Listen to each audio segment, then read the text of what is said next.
నమస్కారం. Shilpa TV news కి స్వాగతం. ముందుగా ముఖ్యాంశాలు. కూటమి ప్రభుత్వంలో రాష్ట్రం తిరోగమనం వైపు పయనిస్తుందని పేర్కొన్న మాజీ ఎమ్మెల్యే శిల్పా రవిచంద్ర కిషోర్ రెడ్డి, ఎమ్మెల్సీ ఇస్సాక్ బాషా. ప్రభుత్వ కార్యాలయాల్లో స్వచ్ఛాంధ్ర స్వర్ణాంధ్ర కార్యక్రమం. వక్సవరణ బిల్లును ప్రభుత్వం వెనక్కి తీసుకునేంత వరకు ఉద్యమం ఆగదని పేర్కొన్న Indian Muslim personal law board state co convener Syed Zakir Ahmed Rashadi. రక్తపోటును నియంత్రించుకోవాలని, ఆరోగ్యకరమైన జీవితాన్ని కలిగి ఉండాలని సూచించిన DMHO.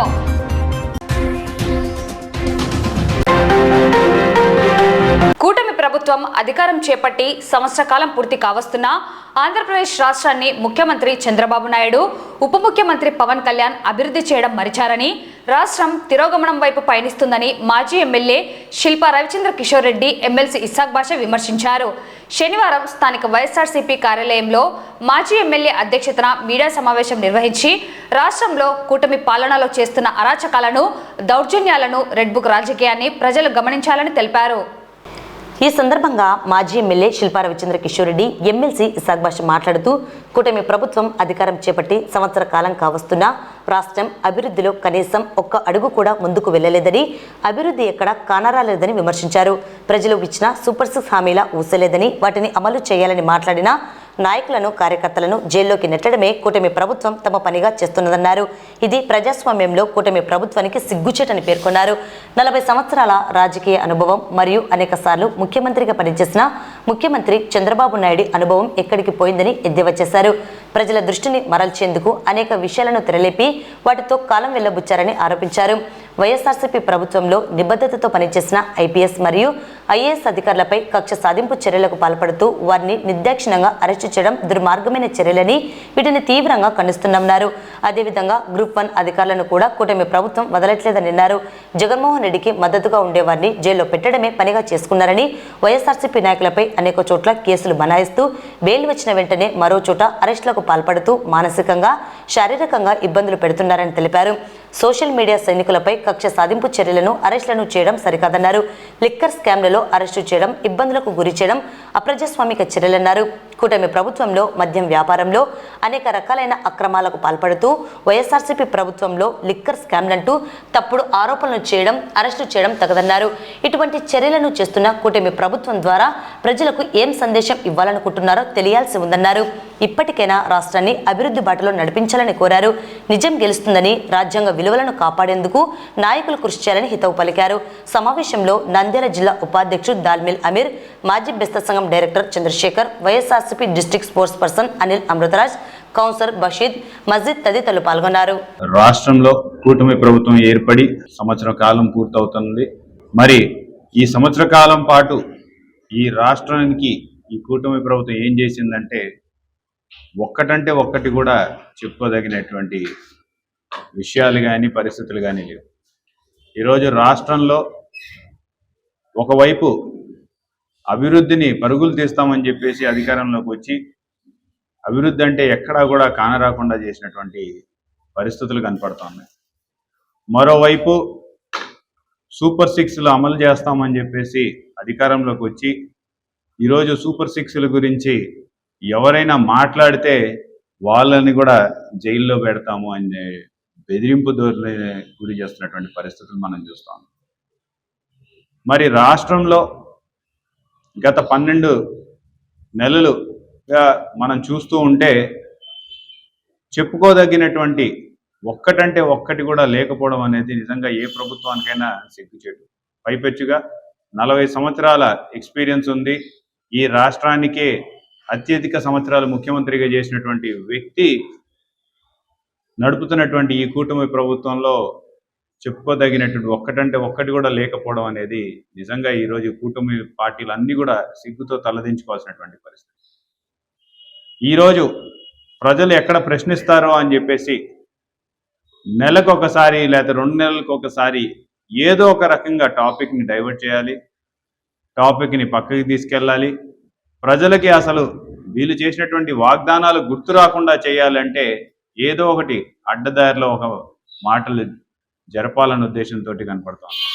మీరు చూసినారు, మొదట్లో మొదట్లో వచ్చేసి తిరుపతి లడ్డు విషయం అని చెప్పి మాట్లాడతారు, తర్వాత వచ్చేసి సనాతన ధర్మం అని మాట్లాడతారు, మరోమారు వచ్చేసి విజయవాడలో బోటుని కృష్ణా బ్యారేజ్కి అడ్డుగా పెట్టింది వైసీపీ అని చెప్పేసి మాట్లాడతారు, లేకపోతే విజయవాడని వరదల్లో ముంచెత్తడానికి ప్రయత్నం చేసింది అని చెప్పేసి మాట్లాడతారు, లేకపోతే పోలవరంలో ఏదో చేశారని చెప్పి మాట్లాడతారు, లేకపోతే అమెరికాలో అదానీ గురించి ఎవరో రాశారు, దాంట్లో జగన్మోహన్ రెడ్డి గారి పాత్ర ఉందని చెప్పేసి మాట్లాడతారు. మేము ఈరోజు ఒకటే అడుగుతున్నాం, మీరు చెప్పిన ఇన్ని విషయాల్లో ఒక్కదానిలో అయినా సరే మీరు నిరూపించుకోగలిగినారా అని చెప్పేసి అడుగుతాం. మరి ఈరోజు కొత్తగా మరొకసారి లిక్కర్ స్కామ్ అని చెప్పేసి, అసలు స్కామే లేని దగ్గర స్కామ్ అని చెప్పేసి చూపించే ప్రయత్నం చేస్తా ఉన్నారు. ఈరోజు ఎవరిని అరెస్ట్ చేశారయ్యా అంటే టార్గెట్గా పెట్టుకొని జగన్మోహన్ రెడ్డి గారిని లక్ష్యంగా చేసుకొని ఎలాగైనా సరే కక్ష తీర్చుకోవాలి, జగన్మోహన్ రెడ్డి గారి హయాంలో నన్ను లోపల పెట్టినారని ఒకే ఒక ఆలోచన కనపడుతోంది. ఆ రోజు జగన్మోహన్ రెడ్డి గారు కక్షపూరితంగా చంద్రబాబు నాయుడు గారిని లోపలేలా. ఆ రోజు చంద్రబాబు నాయుడు గారు తప్పు చేసి దొరికిపోయినారు. ఆ రోజు స్కామ్ అనేది స్పష్టంగా బయటపడింది. ఆ స్కామ్లో వ్యక్తుల్ని రాష్ట్ర ప్రభుత్వం కాదు, కేంద్ర ప్రభుత్వం అరెస్ట్ చేసిన సందర్భాలు కూడా ఉన్నాయి. ఇప్పుడు మీ కూటమి పార్ట్నరే అరెస్ట్ చేసినారు, ఈడీ అరెస్ట్ చేసినాయి. మరి ఈరోజేమో ప్రజలు ఎక్కడ సూపర్ 6 గురించి మాట్లాడతారా అని చెప్పేసి దాని గురించి మాటే లేకుండా ఊసే లేకుండా చేయాలనే ఉద్దేశంతో జగన్మోహన్ రెడ్డి గారి మీద నెపం నెడుతూ మీరు ఈరోజు చూస్తూ ఉన్నారు. ఏ మాట మాట్లాడినా సరే సూపర్ 6 ఎందుకు అమలు చేయలేదంటే జగన్మోహన్ రెడ్డి గారు రాష్ట్రాన్ని నాశనం చేసినారని, లేకపోతే లిక్కర్ దాంట్లో మందు వస్తుంది, డబ్బులు వస్తున్నాయి కదా, దాన్నన్నా పెట్టచ్చు కదా అంటే లిక్కర్లో ఆదాయం రావడం లేదంట. ఒకవైపు లిక్కర్లో ఆదాయాన్ని వైసీపీ హయాంలో కాజేసినారని చెప్పేసి, ఆదాయాలు తగ్గించినారని చెప్పేసి మాట్లాడుతున్నటువంటి ఈ వ్యక్తులు మరి ఈరోజు ఆదాయాలు భారీగా పెరిగాయి అంటున్నారు. భారీగా పెరిగినప్పుడు మరి సూపర్ 6లో ఒక్కటంటే ఒక్క హామీ కూడా మీరు ఎందుకు అమలు చేయలేకపోతున్నారని అడుగుతాను. ఈరోజు మేం చెప్పాల్సిన పనుల వైసీపీ హయాంలో మద్యాన్ని నియంత్రించినారు అని చెప్పేసి ప్రజలే చెప్పుకుంటూ ఉన్నారు. ఊర్లలో బెల్ట్ షాపులు అనే మాట లేకుండా చేసినారని చెప్పేసి ప్రజలే చర్చించుకుంటూ ఉన్నారు. మద్యం షాపుల పక్కన ఏమంటారు దాన్ని, పర్మిట్ రూములు అనే దాని ఊసే లేకుండా చేసినారని చెప్పేసి ప్రజలందరూ చర్చించుకుంటున్నారు. వైఎస్ఆర్ ప్రభుత్వంలో మద్యం షాపుల సంఖ్య కూడా తగ్గించినారని చెప్పేసి కూడా ప్రజలందరూ కూడా గమనిస్తున్నారు. మరి ఈరోజు మద్యం షాపుల నెంబర్లు పెరిగినాయి. మద్యం షాపుల పక్కన ఎక్కడ కావాలంటే అక్కడ తాగి తందనాలు ఆడండి అని చెప్పేసి పర్మిట్ రూములు దారికి వచ్చినాయి. మద్యం షాపులు బయట ఈరోజు చికెన్లు పకోడాలు అనుకుంటూ అదొక వ్యాపారానికి తెరలేపి అక్కడే మందుబాబులందరినీ కూడా వాళ్ళు ఈరోజు మద్యం సప్లై చేస్తున్నటువంటి పరిస్థితి. ఊరిలో ఒక బెల్ట్ షాపు కాదు 3-4 బెల్ట్ షాపులు నడుపుతున్నటువంటి పరిస్థితి. వాళ్ళ నాయకులే స్వయంగా ఇళ్లలోంచి నడుపుతున్నటువంటి పరిస్థితి. ఇంత ఆటవికంగా ఒక రాష్ట్రాన్ని దిగజార్చుకుంటూ వెళ్తున్నటువంటి పరిస్థితి ఈరోజు ఆంధ్రప్రదేశ్లో జరుగుతుందని చెప్పడానికి నిజంగా చాలా బాధేస్తుంది. మనము ప్రగతి వైపు పయనిస్తామంటే మనం గతంలో వీళ్ళందరూ విమర్శించే వాళ్ళు బీహార్ లాగా చేసినారు, బీహార్ అని చెప్పేసి, అంటే బీహార్ వెనుకబడిన రాష్ట్రం కింద కన్సిడర్ చేసేవారు. మరి ఈరోజు మనం బీహార్ కంటే వెనుకబడిన రాష్ట్రంగా మారుస్తున్నటువంటి పరిస్థితులు ఈరోజు ప్రజలందరూ కూడా గమనిస్తున్నారు. మధ్యలో స్కామే లేకపోతే ఒక స్కామ్ ఉంది అని చెప్పేసి సృష్టించి దాంట్లో ఈ రోజు వరకు ఉన్నారు. ఒక్క ఆధారాలను చూపించినారా అని చెప్పేసి అడుగుతున్నాం. దానికి సంబంధించిన వ్యక్తులు ఎవరైనా ఉన్నారు, వీళ్ళు ఉన్నారు అని చెప్పేసి మీరు నిరూపించగలిగినారా? మీ అంతకు మీరు సాక్షుల్ని తయారు చేస్తున్నారు, మీ అంతకు మీరు వాళ్ళతోటి స్టేట్మెంట్లు ఇప్పించుకుంటున్నారు, మీ అంతకు మీరు ఎవరి పేర్లు కావాలంటే వాళ్ళ పేర్లు దాంట్లో చేర్పిస్తున్నారు. ఈరోజు దుర్మార్గంగా రాజ్ కసిరెడ్డి కావచ్చు, లేకపోతే వాళ్ళ మిత్రుడు చాణక్య కావచ్చు, లేకపోతే ఆ తర్వాత అరెస్ట్ చేసినటువంటి బాలాజీ గోవిందప్ప గారు కావచ్చు, లేకపోతే ధనుంజయ రెడ్డి గారు కావచ్చు, లేకపోతే కృష్ణమోహన్ రెడ్డి గారు కావచ్చు, వీళ్ళు ఎవరి మీదైనా సరే ఎవరైనా కంప్లైంట్ ఇచ్చినారా అని చెప్పేసి అడుగుతాను. ఏ రకంగా వీళ్ళందరినీ ఈరోజు మీరు అరెస్ట్ చేసినారు? ఎన్నో సంవత్సరాలుగా ఆంధ్ర రాష్ట్రానికి వాళ్ళ సర్వీస్ చేసుకుంటూ ఒక ఐఏఎస్ ఆఫీసర్ని ఈరోజు మీరు దీంట్లో ఇరికిచ్చి ఈరోజు ఆయనని రిమాండ్కి తీసుకోవడం ప్రజలకు ఏం చెప్పాలనుకుంటున్నారని చెప్పేసి ప్రశ్నిస్తున్నాం. కృష్ణమోహన్ రెడ్డి గారు లాంటి సిన్సియర్ ఆఫీసర్ గతంలో ఎన్నో సంవత్సరాలు ఎంప్లాయీగా తన సర్వీసెస్ని ఆంధ్ర రాష్ట్ర ప్రభుత్వానికి ఆయన చేస్తుంటే మరి అలాంటి వ్యక్తిని ఈరోజు అసలు ఎక్కడా కూడా బయట కూడా కనపడని వ్యక్తి, మరి అటువంటి వ్యక్తిని ఈరోజు మీరు అరెస్ట్ చేస్తే అసలు ఏం చెప్పాలనుకుంటున్నారని చెప్పేసి ప్రశ్నిస్తాం.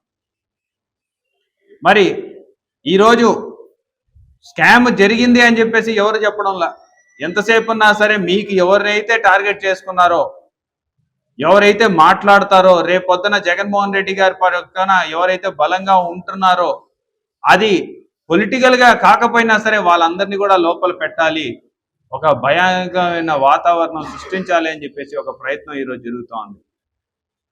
ఈరోజు ఎప్పుడు చూడనటువంటి విధంగా సోషల్ మీడియా సైనికులందరి మీద కూడా కేసులు పెట్టినారు.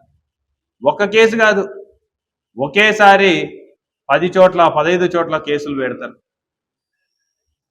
ఒక ప్రాంతంలో కేసు బెయిల్ వస్తే ఇంకొక ప్రాంతంలో ఇంకొక కేసు ద్వారా వాళ్ళని లోపల వేయాలనేసి ఒక ప్రయత్నం. ఈరోజు మీరు చూస్తూ ఉండండి, సోషల్ మీడియా సైనికుల్లో కావచ్చు, లేకపోతే పోసాని కృష్ణమురళి గారి వ్యవహారంలో కావచ్చు, లేకపోతే వంశీ గారి విషయంలో కావచ్చు, ఆఖరికి నాకు తెలిసి ఎప్పుడు కూడా ఏ ప్రభుత్వాలు కూడా ఆఫీసర్లను కూడా ఒక రంగు పులిమి, రాజకీయ రంగు వాళ్ళకి పులిమి, వాళ్ళని కూడా ఈరోజు అరెస్ట్ చేసిన దాఖలాలు నేనైతే ఏ ప్రభుత్వంలో కూడా వినల. ఈరోజు ఆఫీసర్లందరూ కూడా భయపడుతున్నారు. ఆఫీసర్లందరూ వాళ్ళ డ్యూటీ వాళ్ళు సక్రమంగా చేయాలంటే ఆలోచించాల్సినటువంటి పరిస్థితి వచ్చింది. ఆఫీసర్లందరూ అసలు ఆంధ్రప్రదేశ్ని వదిలేసి వేరే రాష్ట్రాలకి మేము డెప్యుటేషన్ మీద వెళ్ళిపోవాలని చెప్పేసి ఆలోచిస్తున్నటువంటి పరిస్థితులు నెలకొన్నాయి. ఈరోజు ఆఫీసర్లకు కూడా రాజకీయ రంగు పులిమి, గతంలో వైఎస్ఆర్ ప్రభుత్వంలో వీళ్ళందరూ వాళ్ళకి పనిచేసినారని ఒక నెపం నెట్టి చాలా మంది ఆఫీసర్లకి ఈ రోజు వరకు కనీసం డ్యూటీస్ కూడా అయినటువంటి పరిస్థితి.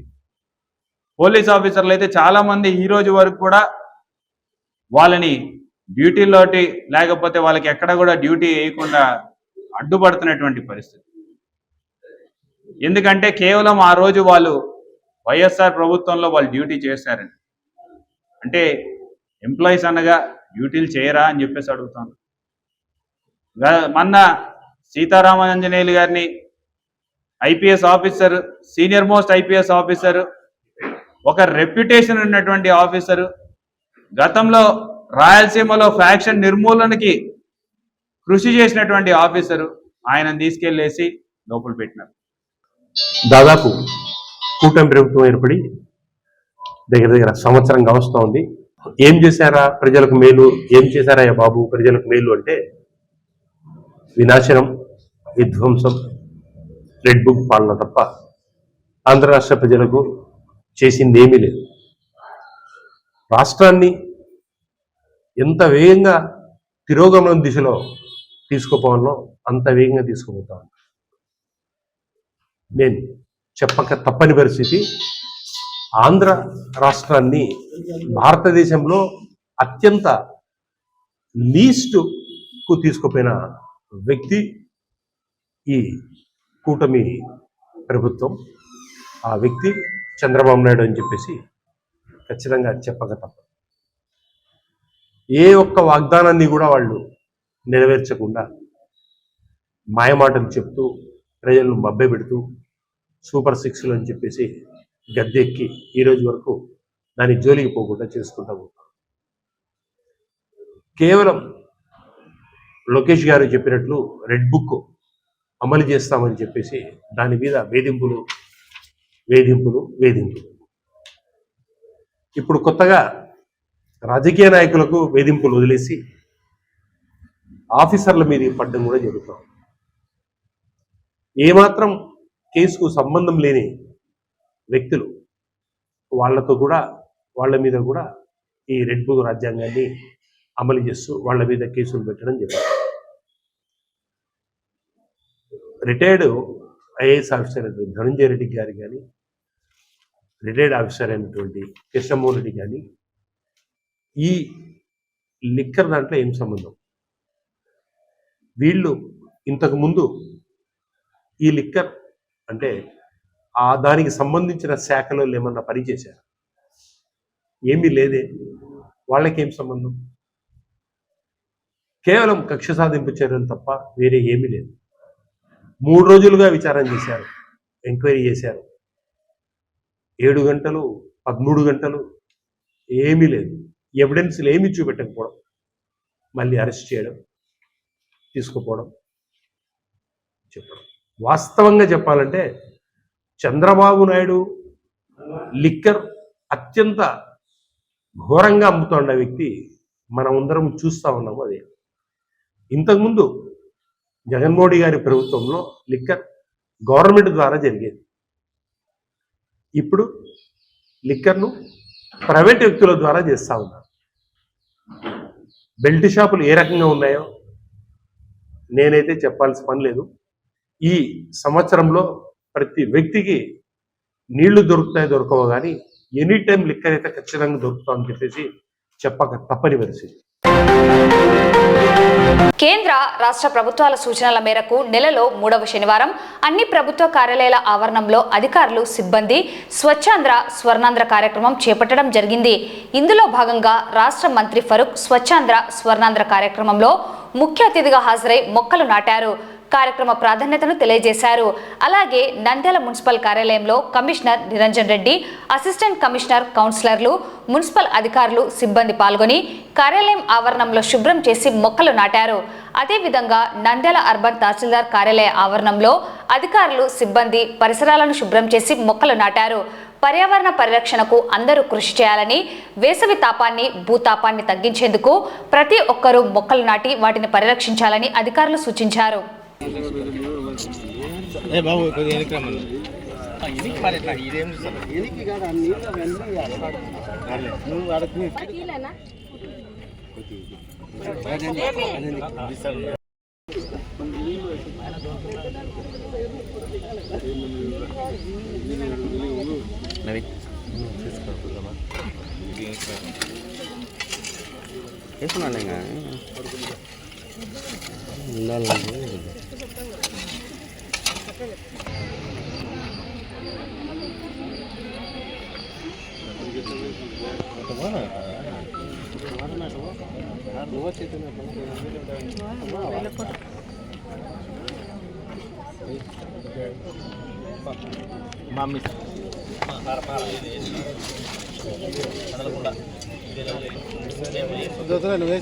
స్వచ్ఛాంధ్ర స్వచ్ఛ స్వర్ణాంధ్ర కార్యక్రమాన్ని పురస్కరించుకొని మన నంద్యాల పట్టణంలో ప్రతి 3వ శనివారం ఒక ఆంధ్రప్రదేశ్ ప్రభుత్వం ప్రకటించిన ఒక థీమ్ తోటి ఈ కార్యక్రమాన్ని టేకప్ చేయడం జరుగుతుంది.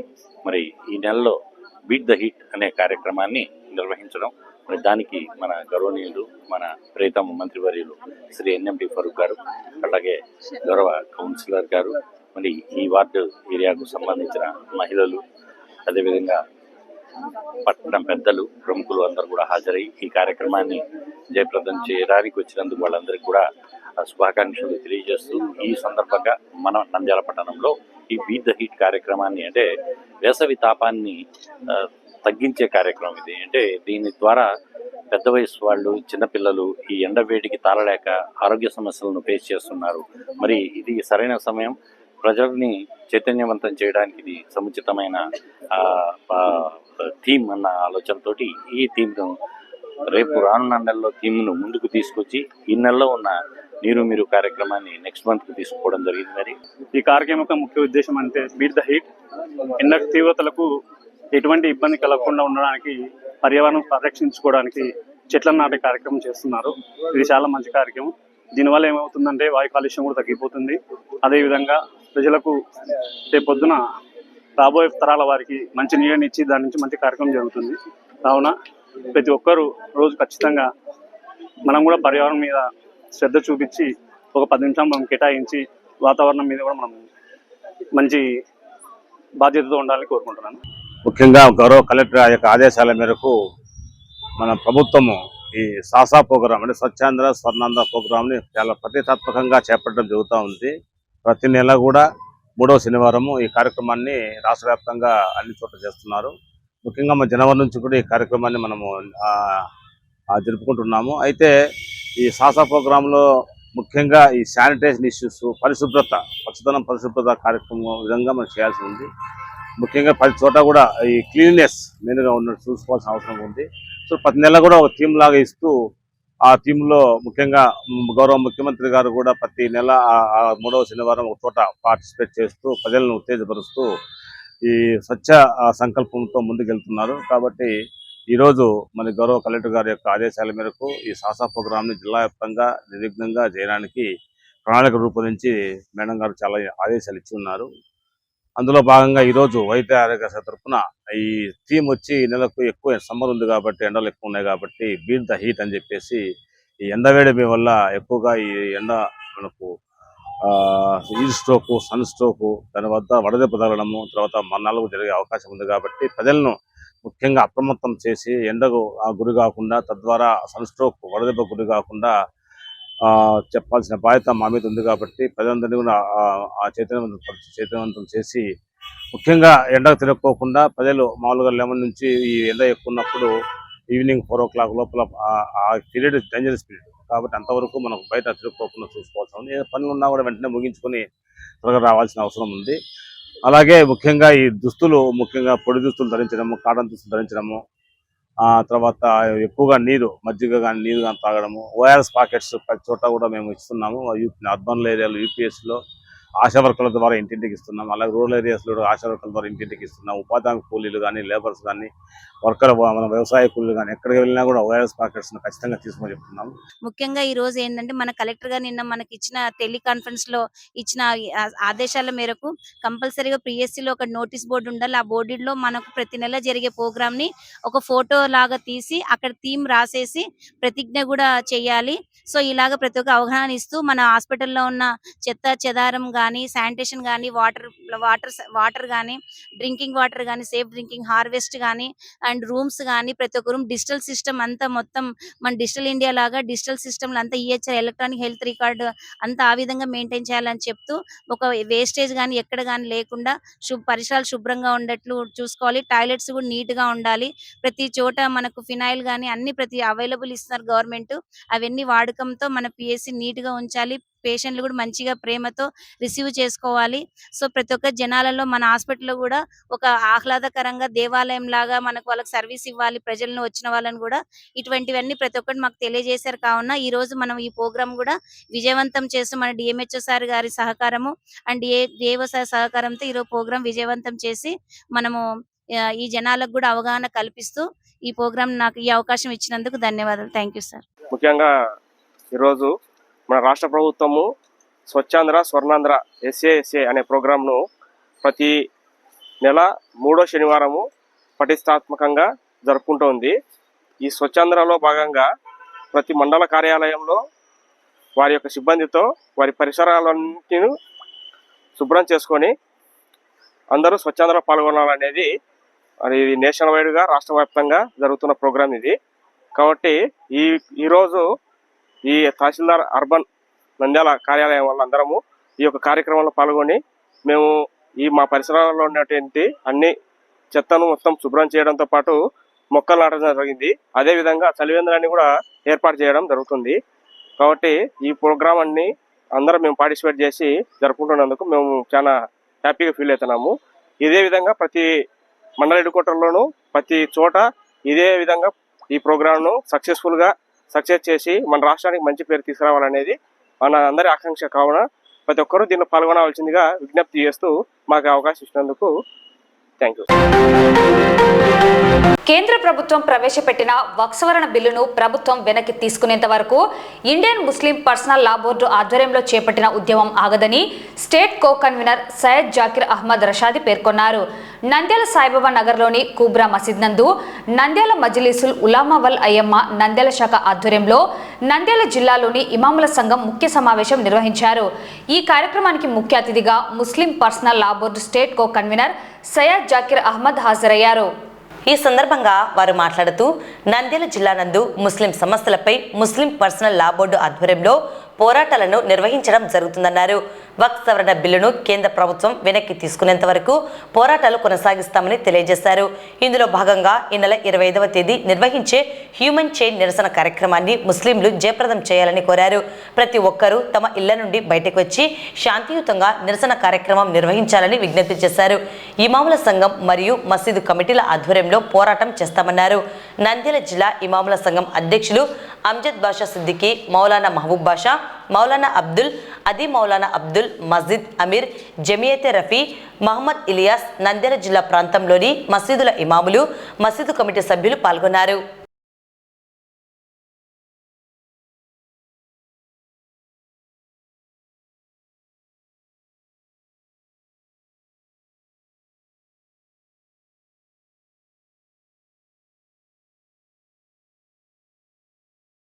All India Muslim personal law board के ज़ेर एहतमाम वक्फ तरमीमी एक्ट 2025 के ख़िलाफ़ एहतजाजन उमूर जो तय पाए हैं, मुस्लिम पर्सनल लॉ बोर्ड की हिदायत के मुताबिक ज़िले नंदयाल के तमाम मुस्लिम तंजीमें, जमातें, सिविल सोसाइटी कमेटियाँ और दीगर सारे जमातें तमाम मसालिक के अतबार से सब मुत्तफ़क़ा मुत्तहिदा तौर पर एहतजाजी प्रोग्रामों में आगे बढ़कर हिस्सा ले रहे हैं।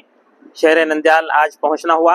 तमाम उलमा इकराम, हुफ़ाज़ इज़ाम, अइम्मा मसाजिद यहाँ जमा हैं और आज अहम तौर पर यह फ़ैसला लिया गया कि सारे शहर के उलमा, हुफ़ाज़, अइम्मा मुत्तफ़क़ा तौर पर एक ही प्लेटफार्म से मुत्तहिदा तौर पर मुस्लिम पर्सनल लॉ बोर्ड की हिदायत पर अमल करने के लिए आगे बढ़ रहे हैं। राउंड टेबल मीटिंग जो करनूल में 21 तारीख को हो रही है, उसमें यहाँ के नंदयाल के शहर से भी नुमाइंदगी के तौर पर शिरकत करेंगे चंद अहबाब। और इसी तरह दूसरा अहम प्रोग्राम 25 तारीख इतवार के दिन दोपहर 2 बजे से 2:30 बजे तक ह्यूमन चैन यानी इंसानी जंजीर जो तय पाई है मुस्लिम पर्सनल लॉ बोर्ड के तौर पर वक्फ तरमीमी एक्ट 2025 के एहतजाजन इस पर अमल करते हुए तमाम महलों से, घरों से सब लोग बाहर निकलकर बड़ी सड़कों पर दोनों किनारे ठहरेंगे। कोई ट्रैफिक को रोके बगैर और किसी किस्म के नारे लगाए बगैर खामोश 2 बजे से 2:30 बजे तक ठहर कर वापिस होंगे। ఈ రోజు సమావేశం యొక్క ముఖ్య ఉద్దేశం ఏమిటంటే యావత్ భారతదేశ ప్రజలందరికీ తెలిసిన విషయం ఏమిటంటే ఈ రోజు కేంద్ర ప్రభుత్వం ఉన్నటువంటి పార్లమెంట్ లో ఒక వక్ఫ్ బోర్డ్ సవరణ చట్టం 2020 తీసుకొచ్చింది. దానికి కేవలం ఒక ముస్లిం సమాజమే కాదు, మన భారతదేశానికి చెందినటువంటి అన్ని సెక్యులర్ వాదులు కూడా దీనికి వ్యతిరేకంగా ఉండరు.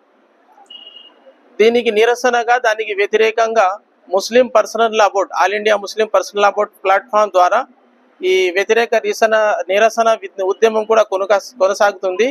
దానికి చిన్న పెద్ద ఇతరు అందరూ ప్రతి ఒక్కరూ ఈ ప్లాట్ఫామ్కి సహకరిస్తున్నారు. అదే దీనికి సంబంధించి ఈరోజు కుబ్రా మసీదులో ఒక ముఖ్య సమావేశం కూడా ఏర్పాటు చేసుకోవడం జరిగింది.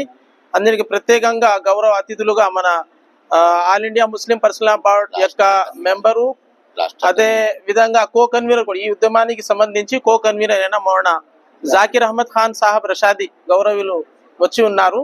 వారి యొక్క సారథ్యంలో, వాళ్ళ యొక్క సహకారంతో మన నంద్యాలలో కూడా ప్రత్యేకంగా ఇప్పటి వరకు ఒక జేఏసీ ద్వారా ఉద్యమం కొనసాగింది. కానీ ఈ తరువాత కూడా ఈ ఉద్యమాన్ని ఇంకా ఉధృతం చేయాలనేటటువంటి ఒక ఉద్దేశంతో అన్ని మసీదులకు సంబంధించినటువంటి ఇమాములు, ఉలమాలు, పండితులు, అదే విధంగా ఇతర ఎన్ని ఇక్కడ కమిటీలు, ఆర్గనైజేషన్స్ ఉన్నాయో అన్ని ఆర్గనైజేషన్స్ కమిటీ యొక్క ప్రెసిడెంట్లు, వాళ్ళ యొక్క నాయకులు ఇక్కడ హాజరై ఉన్నారు. కలిసి కట్టుగా ఈ ఉద్యమాన్ని ఇంకా ఉధృతం చేస్తాము. पूरे आंध्र प्रदेश के मुस्लिम पर्सनल लॉ बोर्ड के को कन्वीनर जनाब मौलाना सैयद जाकिर साहब रशादी दामद बरकातहुम शहर नंदयाल तशरीफ लाए हैं और मुस्लिम पर्सनल लॉ बोर्ड की जो जो हिदायतें जो है दी गई हैं पूरी वजाहत के साथ मौलाना जो है हमारे सामने रखे हैं। किस तरीके से प्रोग्राम करना है, क्या क्या प्रोग्राम करना है, पूरे प्रोग्रामों का जायजा जो है हमारे सामने सुनाए हैं। तो इंशाअल्लाह हम सब मिलकर जितने भी हमारे उलमा हैं, अइम्मा हैं और मरकज़ के अंदर जो है मुफ्ती रफ़ी साहब को लेकर सब जितने भी साथिया मरकज़ के अंदर भी हैं सबको जो है इंशाअल्लाह एरिया वाइज, मंडल वाइज हजरत की हिदायत पर जो है ये किस्म सी जैसी बनाकर इस काम के तकमील होने तक इंशाअल्लाह पुरजोर जो है खिदमतें करते हुए मुस्लिम पर्सनल लॉ बोर्ड को जो है हिफाजत करते हुए वक्फ को जो है बचाएंगे, वक्फ की तहफ़्फ़ुज़ करेंगे और जो है मिल्लत की जो भी हैं हमारे, चाहे मसाजिद क्यों ना हो, मदारिस क्यों ना हो और जो है खबरस्तान की जो भी हैं, जिस चीज़ के लिए लोग जो है कोशिश कर रहे हैं हमारे अकाबिरीन, इंशाअल्लाह हम पूरे भरपूर जो है इनके साथ में खिदमत करते हुए पूरी मिल्लत को लेकर इंशाअल्लाह आगे बढ़ेंगे। పర్సనల్ బోర్డు ఆధ్వర్యంలో కర్నూలుకు సంబంధించిన సయ్యద్ జాకీర్ అహ్మద్ రషాదీ గారు all India Muslim personal board member, తర్వాత ఇండియా లెవెల్లో జాయింట్ యాక్షన్ కమిటీలో కో కన్వీనర్గా ఉన్నారు. ఈ శుభ సందర్భంలో ఆయన కృతజ్ఞతలు తెలుపుకుంటూ తర్వాత ఆయన ఆధ్వర్యంలో ఇక్కడ నంద్యాలలో కూబా మసీదులో మేము సమావేశం జరిగింది. కర్నూలు నుంచి ఒక 5 మంది వచ్చినాము. నంద్యాల మొత్తం వీళ్ళతో సమావేశం జరిగింది. ప్రతి ఒక్కరూ రక్తపోటును నియంత్రించుకోవాలని, ఆరోగ్యకరమైన జీవితాన్ని కలిగి ఉండేందుకు చర్యలు చేపట్టాలని నంద్యాల జిల్లా వైద్య ఆరోగ్య శాఖ అధికారి డాక్టర్ వెంకటరమణ సూచించారు. మే నెల 17వ తేదీ వరల్డ్ హైపర్ టెన్షన్ డే సందర్భంగా డిఎంహెచ్ఓ కార్యాలయం నుండి అవగాహన ర్యాలీ నిర్వహించారు. ఈ కార్యక్రమంలో వైద్య అధికారులు, వైద్య సిబ్బంది పాల్గొన్నారు. ఈ సందర్భంగా డిఎంహెచ్ఓ మాట్లాడుతూ ప్రతి ఒక్కరూ రక్తపోటును నియంత్రించుకోవాలని, తరచూ వైద్య పరీక్షలను చేయించుకోవడం ద్వారా వైద్యుల సలహా మేరకు మందులను క్రమం తప్పకుండా వాడాలని సూచించారు. అధిక రక్తపోటు వల్ల కలిగే నష్టాలను తెలియజేశారు. రక్తపోటు రాకుండా నియంత్రించుకునేందుకు వ్యాయామం, ఒత్తిడి లేని జీవితాన్ని కలిగి ఉండాలని, జిల్లా వైద్య ఆరోగ్య శాఖ ద్వారా నిర్వహించే అన్ని ప్రభుత్వ ఆరోగ్య కేంద్రాల వద్ద పరీక్షలను చేయించుకోవాలని, ఆరోగ్యంగా ఉండాలని సూచించారు. ముఖ్యంగా ఈరోజు ప్రపంచ అంటే వరల్డ్ హైపర్ టెన్షన్ డే అంటారు. అంటే అధిక రక్తపోటు, అంటే ప్రతి ఒక్కరికి బీపీ ఉంటుంది, మామూలుగా 120/80 నార్మల్గా. కానీ అది ఎక్కువైనప్పుడు 160, 170 లేకపోతే 200 సిస్టాలిక్, డయాస్టలిక్ అంటే 90, 100 ఇంకా ఎక్కువ ఉండొచ్చు. సో ఇది వయసు బట్టి కూడా ఈ హైపర్ టెన్షన్ మనము మామూలుగా నిర్ధారిస్తాము. ముఖ్యంగా ఈ హైపర్ టెన్షన్ వల్ల కలిగే దుష్ప్రభావాలు ఏమంటే ఈ ముఖ్యంగా తగిన వైద్యునికి వెళ్ళినప్పుడు ఖచ్చితంగా బీపీ చెక్ చేసుకోవడం ఒకటి. బీపీ ఉన్నట్లయితే వెంటనే తగిన మందులు వాడడము, క్రమం తప్పకుండా అంటే మనం డిస్కంటిన్యూ చేయకుండా ఖచ్చితంగా మందులు వాడడము. బీపీని మనం ఎప్పుడు కూడా మన నియంత్రణలో ఉండాలన్నమాట. అంటే 120/80 ఉండేట్టుగా చూసుకోవాలి. అధిక రక్తపోటు వల్ల ముఖ్యంగా ఈ బ్రెయిన్ స్ట్రోక్, మెదడులో నరాలు చిట్లిపోవడము, అలాగే పెరాలసిస్ రావడము, హార్ట్ అటాక్ రావడము, ఇవన్నీ చాలా అంటే కాంప్లికేషన్స్ చాలా సీరియస్గా ఉంటాయి బీపీ ఎక్కువైతే. మనం ప్రజలలో అవగాహన కల్పించడానికి వైద్య తరపున ప్రతి రోజు కూడా మనకు విలేజ్ హెల్త్ క్లినిక్స్ ద్వారా ఏఎన్ఎంలు, ఆశాలు, ఎమ్మెల్యేస్ ఉంటూ చెక్ చేస్తున్నారు. అలాగే మనము సర్వేలో కూడా ఎన్సిడి సర్వేలో కూడా మనకు ప్రతి ఇంటికి వెళ్ళి బీపీ చెక్ చేసి బీపీ చూస్తూ ఉన్నాము. మందులు కూడా ప్రతి నెల మందులు ఇస్తున్నాము. అలాగే ఎఫ్డిపి ప్రోగ్రాంలో కూడా మనము ఫ్యామిలీ డాక్టర్ ప్రోగ్రాంలో కూడా ప్రతి నెల 2 సార్లు గ్రామానికి విజిట్ చేసినప్పుడు అక్కడ చెక్ చేసి డాక్టర్లు ఆ నియంత్రణలో ఉందా లేదా, మందు రకంగా వాడుతామని అవగాహన కల్పిస్తూ మందులు కూడా ఇస్తున్నాము. సో ప్రజల్లో అవగాహన అనేది ఇంకా మరింతగా కల్పించాల్సిన అవసరం ఉంది. మనకు ప్రస్తుతము జిల్లాలో ఉన్న మామూలుగా దాదాపుగా ఇప్పుడు సర్వే ప్రకారం తీసుకునే దాదాపు 15% జనాభాలో మనకు ఈ అధిక రక్తపోటు ఉంది. వారికి అందరికీ కూడా మందులు ఇస్తూ మనం క్రమం తప్పకుండా వాళ్ళకు కౌన్సిలింగ్ ఇస్తూ, ముఖ్యంగా ఆహార నియమాలు, తర్వాత ఎక్సర్సైజ్, తగినంత వ్యాయామం చేయడం అనేది చాలా అవసరం. అలాగే మెంటల్గా, మానసికంగా ఎక్కువ ఒత్తిడి లేకుండా చూసుకోవడము, కొన్ని రకాల పద్ధతులు పాటిస్తూ కంట్రోల్లో ఉంటే పెద్ద ప్రమాదం లేదు. కానీ ముఖ్యంగా ఈ గ్రామాలలో అవగాహన లేకపోవడం వల్ల ఏమవుతుందంటే కొన్ని రోజులు మందులు వాడిన తర్వాత బీపీ తగ్గింది, నాకు నార్మల్గా ఉందని చెప్పేసి మందులు వాడడం మానేస్తారు. దానివల్ల ఏమవుతుంది, సడన్గా బీపీ పెరిగి కొన్నిసార్లు ప్రమాదం వచ్చే అవకాశం ఉంది. కాబట్టి ఈ మాత్రలు, టాబ్లెట్స్ అనేటివి ఖచ్చితంగా ట్రీట్మెంట్ తీసుకోవాలి. ప్రతిరోజు బీపీ నార్మల్గా ఉన్నా ఖచ్చితంగా మందులు తీసుకోవాలి. ఒక్కసారి బీపీ నిర్ధారణ అయిన తర్వాత అది తగ్గేదంటూ ఉండదు. దానికి ఖచ్చితంగా మందులు వాడుతూ క్రమం తప్పకుండా తీసుకోవాలి. అలాగే తగినంత వ్యాయామం చేస్తూ, ముఖ్యంగా ఈ నూనె పదార్థాలు మామూలుగా ఈ జంతు కొవ్వు యొక్క ప్రమాదం ఎక్కువ ఉంటుంది కాబట్టి ముఖ్యంగా ఈ మాంసం తినడం కానీ ఇలాంటివి కొవ్వు పదార్థాలు ఎక్కువ తీసుకోవడం వల్ల కొలెస్ట్రాల్ ఎక్కువైపోయి కూడా ఈ రక్తనాళాల్లో మూసుకొని పోయి గుండెకు రక్త సరఫరా ఆగిపోవడం, తద్వారా అటాక్ వస్తుంది. ఎప్పుడైతే ఈ బీపీ ఎక్కువైన వల్ల ఈ రక్తనాళాలు ఆల్రెడీ చిట్లి ఈ కొవ్వు పదార్థాలు ఆల్రెడీ పేరుకుపోయి రక్తనాళాలు తక్కువ ఉండడం వల్ల ఈజీగా అటాక్ వచ్చే ప్రమాదం ఉంది. తద్వారా మరణాలు సంభవించే అవకాశం కూడా ఉంది. కాబట్టి ఈ బీపీ అనేది తర్వాత షుగర్ అనేది రెండుగా జంట కవుల్లాగా ఉంటాయి. హైపర్ టెన్షన్ వస్తే ఖచ్చితంగా బీపీ వస్తుంది, షుగర్ వస్తుంది. షుగర్ ఉంటే ఖచ్చితంగా హైపర్ టెన్షన్ వస్తుంది. ఈ రెండు ఖచ్చితంగా ప్రతి ఒక్కరికి ఉంటాయి.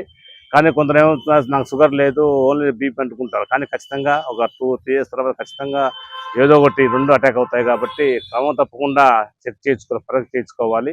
ముఖ్యంగా వైద్య ఆరోగ్య తరఫున ముఖ్యం ఏమవుతుందంటే ఈ ఫ్యామిలీ డాక్టర్ ప్రోగ్రామ్ అనేది ప్రతి నెల గ్రామాల్లో సందర్శించినప్పుడు డాక్టర్లు ఖచ్చితంగా వస్తారు 104 వెహికల్లో. అప్పుడు ఖచ్చితంగా ప్రతి ఒక్కరు కూడా ఈ ముఖ్యంగా 35-40 years నుంచి కూడా క్రమం తప్పకుండా చెక్ చేయించుకోవాలి. వార్తలు ముగించే ముందు ముఖ్యాంశాలు మరోసారి. కూటమి ప్రభుత్వంలో రాష్ట్రం తిరోగమనం వైపు పయనిస్తుందని పేర్కొన్న మాజీ ఎమ్మెల్యే శిల్పా రవిచంద్ర కిషోర్ రెడ్డి, ఎమ్మెల్సీ ఇస్సాక్ బాషా.